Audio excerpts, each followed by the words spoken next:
time once again for Food Space. All things food and drink, restaurants, travel, recipes, and cooking tips. There's something for everyone. Taste, sip, learn, and laugh along with us. And now it's time to get into his space, Food Space. Here's your host, Chef Michael Glatz. Hello and welcome to Food Space, my space. Today we're going to call it Booze Space because we're going to talk about bourbon, which is one of my favorite beverages to drink, and that's what we do here on Food Space. We talk about travel, we talk about restaurants, we talk about different foods, cheeses, coffee. Today it's going to be about bourbon. And first of all, I want to thank Wayne and Sally here at Planet Vero. My producer and engineer for the show today. I have two special guests on the show today. Lynn Larkin. Thanks for joining us today, Lynn. Thank you. Great. And Marie Bush. Thanks for being here. Thanks for having me. Great. One of the fun things we do on Food Space is we do a lot of tasting right in front of you. To make you jealous, but also just really to have fun and sort of understand the flavors. One of my hashtags I use in social media all the time is expand your palate, hashtag expand your palate, because a lot of people say all the time, well, gosh, you know, I drink that coffee or I drink that wine and I don't taste all the things you taste. How come your tongue tastes things different than mine does? And the reality is I've been tasting my entire life as a chef. So I've developed my palate. And so that's what I encourage you to do, is to expand your palate by tasting. Taste before you drink, taste before you eat. That first sip or that first bite of everything you're going to put into your body, be a little analytical about it first. Taste it, and you'll find that you too will expand your palate. So today we're going to do bourbon. Now, bourbon is a whiskey, and all bourbon is whiskey, but not all whiskey is bourbon. And it's got sort of a fun origins to its name. Whiskey comes from an English version of a Scots Gaelic word called uiscebheaga. And over time, uiscebheaga just got kind of shortened to whiskey. Plus, probably whiskey producers didn't want to put uiscebheaga on the bottle because nobody would buy it. So whiskey just made more sense. And you'll see oftentimes two different spellings of whiskey. One has an E before the Y and one does not. They are both correct, although traditionally whiskeys made in America will include the E before the Y, and whiskeys such as Scotch and Irish whiskey will not include the Y. But that's just sort of tradition. There's no really hard and fast rule about that. And so, as I said, bourbon is a whiskey, and whiskey is a spirit distilled from grain and aged in barrel. Easy. That's what it's all about. So what we're going to do, let's taste some whiskey. You gals want to taste whiskey first? Yeah. So I put out on my social media, who wants to taste bourbon? And I don't know, I guess I stereotyped and I thought a couple of big cigar-smoking burly guys were going to volunteer to come on the show today and taste bourbon, but I'm really happy to have you both, Maria. Well, yeah, Maria, anyway. It's so exciting to have you both here today. And I decided, you know, we could have tasted 50 bourbons today because there's so many great bourbons out there, but then we never would have been able to get home. Right. Would we? So I focused on two of my favorites that I think are going to be incredibly different, because the whole idea is to expand your palate, right? To get you to understanding flavors a little bit. So let's sip a little first, and then we'll talk about them as we sip. Here's what I encourage you to do. Have a little water to put in your mouth first. Okay. It will refresh your palate. Okay. Right? Kind of cleanse your palate, cool it off a little bit. Swish it around, swallow it. Don't be analytical about your water. Hopefully it has no flavor, no aroma, no taste, right? Thank goodness. And we're going to taste our first glass, which is your one on the left. And this is Angel's Envy. This is straight Kentucky bourbon, finished in port wine barrels. Ooh. And smell good. Give it a good smell first. And always when you taste, a little sip, then step back for a second and go in for a second sip. And you'll taste a little bit more on your second sip, generally speaking, right? Ooh. Oh, is that smooth? Very smooth, really wonderful. Bourbons are just great sipping spirits, you know, spirits for different occasions, right? We're out by the poolside, it's a hot summer day, we want to drink sangria, we don't want to sip bourbon, right? Although I'm the guy in the corner sipping bourbon, smoking a cigar. But generally speaking, right, bourbon is more of a sipping after dinner, you know, or, you know, before dinner as an aperitif, right? Not a chugging kind of cocktail, right? Unless you're doing shots of Boilermakers, I guess, alongside your beer. Unless you're a Peaky Blinder. I don't know if anybody watches that. That's what inspired me. No kidding. Yes, it's a show. Anyway, Yes, it is. They drink a ton, and it's funny to watch. Oh, great. And I they have a sip bourbon on the question. show? Yes, Sally. It's so smooth. Is it true that the length of the aging contributes to the smoothness? Well, the length of the aging contributes to the smoothness. Also, the alcohol content can contribute to the smoothness. I find sometimes that spirits that are higher in alcohol are actually smoother, contrary to what you would think. Really? Yeah, that's interesting. Sure. So aging has a lot to do with it. So bourbon, in order to be bourbon, has to be aged at least 2 years to be called a straight bourbon. If it's aged less than 4 years, you have to actually put on the bottle how long it was aged. This is called a straight bourbon, so we know it's been aged at least for 2 years and more than 4 because it doesn't tell us on the label. What it does tell us is it was finished in port wine barrels, which is becoming more and more a common practice of making a great spirit, giving it its proper age, and then just before bottling, in this case 3 to 6 months, they use 60-gallon barrels from Portugal that were made from French oak that were used to make ruby port in. And it's not to change the flavor of the bourbon or to make it taste like port. What it's supposed to do is help improve some of the nuances in the bourbon, right? So right away you can see this wonderful color, this sort of almost copper tone to it, right? A lot of that comes from the inside of the barrel, right? That's where it's going to get its color from. In this particular wine too, you'll wine. Look at me, I'm 2 steps in already. I don't even know what I'm drinking anymore, right? Hits you quick. So in the nose, you get some subtle notes of vanilla, Yeah. maybe a little maple. Actually, get a little sort of a raisinated quality just in the nose. And unlike wine, where you want to stick your nose right in the glass, you don't want to do that with spirits because of the alcohol content. You'll actually burn your nose because you're going to get all that. You're going to put your nose in deep and inhale. You're going to get all that alcohol into you. You don't want to do that. Right. Just subtle aromas around your nose, right? And then you go in for that taste. I get a lot of ripe fruit. I get a little vanilla. And I get a little bit of actually, when I taste it, I get some toast, kind of toasty flavors in there. And actually, in the finish, I get a little bit of bitter chocolate. Oh. Wow. I taste a little banana in the back of my little throat. banana. You? That's what I would call that ripe fruit. Sure, Yes. sure, Right. absolutely, absolutely. And why is it sweeter? So much sweeter than, port? like a... Well, it has a lot whiskey. to do with the aging. So they char the inside of the barrels to be called bourbon in the U.S. It has to be new American oak barrels, never used before. New American oak barrels, charred on the inside. Okay, so they're burned on the inside. The amount of char is determined by the brewmaster, how much char he wants on the barrel. What is charring? Just like it is with your steak or your cookies that you burned in the oven, whatever. You're caramelizing the natural sugars, right? Blasphemy. So you're caramelizing the natural sugars in the wood, right? That's going to lend this beautiful color and the sweetness and the flavor to the bourbon. Now, did you say that in the American ones don't use the repurposed barrels? No, it has to be new American barrels. They can only be used once. After that, then they're turned into something else. They can be used for wine or Some breweries are using them. breweries are using them, right? It's great that you see a lot of this in the industry, this sharing of things, because to be called bourbon in the U.S., you can only use the barrel once. So once they've used it to age bourbon, they can't use it anymore to age bourbon. It has to be used for other things. Now they can finish the bourbon in a used barrel. In this case, they're finishing it in a used port barrel, but they can't do that initial aging process in a used barrel. That has to be a new barrel, right? So here they've chosen the finished. To finish it in the port wine barrels. Well, and Chef, you introduced me to one of my favorite rums, which is aged in a bourbon barrel. Correct? That's My favorite rum Caniche? too. Yes, Caniche yes. XO. Right, absolutely. And you see that a lot with rums being aged in used barrels. So it's kind of fun. I love what's happening in the industry. I tasted recently a rum, no, it was a Balvenie Scotch they called their Caribbean cask, and it was aged in used rum casks. Oh, wow. And what it did to bring out, we were talking about the ripe fruit flavors of this, the bananas you had suggested, Lynn.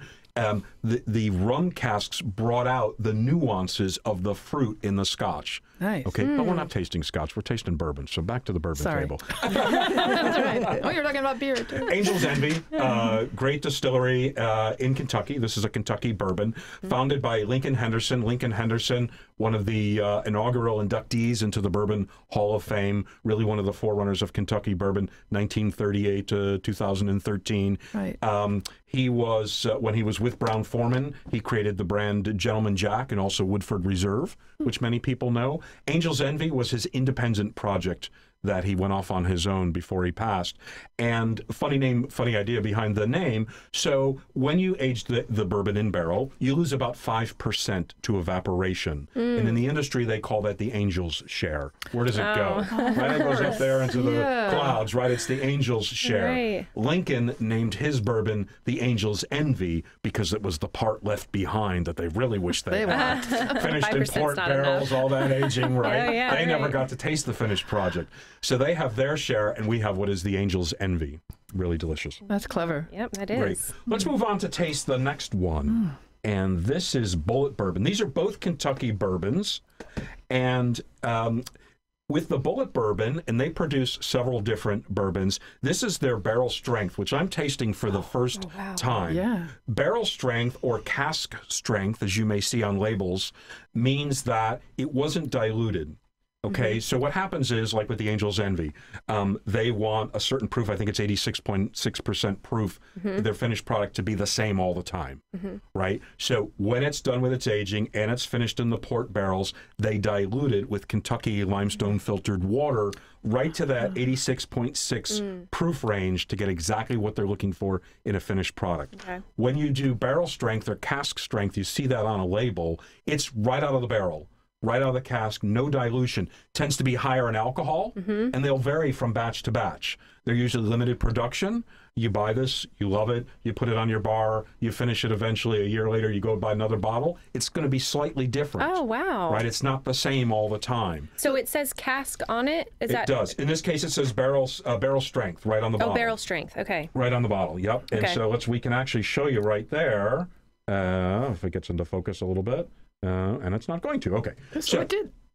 So this is barrel strength, right? And is this what they refer to? I know all my Virginia friends used to refer to having a bourbon and branch, and bourbon and branch water, and they would be a specific type of bourbon, which I would imagine is what you're talking about. They would dilute it a little. Sure. Whether it's regular bourbons, I'm not used to that.